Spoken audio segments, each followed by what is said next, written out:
I am James Cooper McKee, surgeon, soldier, and for a brief but memorable time, a combatant. In the autumn of 1860, I found myself once again on the frontier, called unexpectedly from my post at Fort Fillmore to join a column moving west against the Navajo. I had already seen more than my share of hard service, campaigns in Arizona, years among the Navajo at Fort Defiance, winters that tested both body and resolve. I did not expect to be called again, but orders, as always, had the final word. I joined the column late, overtaking it after a long and waterless march across the Jornada del Muerto.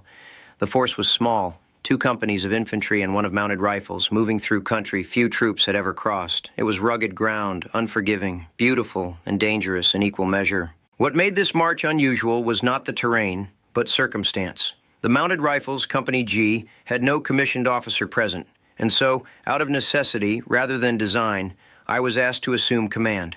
I remained the surgeon of the column, but for 15 days I also rode at the head of a cavalry company, drilling men, assigning guards, sharing their campfires, and sharing their risks.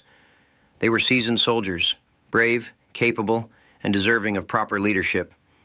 Together we learned quickly. We drilled, corrected errors that could have proven fatal in combat, and became in short order a disciplined and reliable command.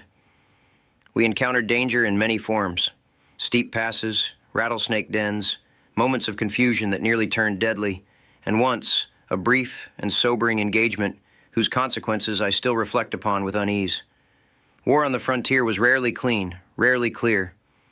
When we reached Camp Fauntleroy, my command ended as quietly as it began. There were no commendations, no official record, but the company stood well, and I knew I had done my duty, to the service, to the men, and to myself. If this account survives, let it stand as a simple truth. Duty does not always follow the lines laid out for it. Sometimes it finds you where you did not expect to stand, and asks whether you will stand there well. What I have shared here is my account of a narrative of a doctor's experience combatant in the fall of 1860, respectively submitted Lieutenant Colonel and Surgeon James Cooper McKee.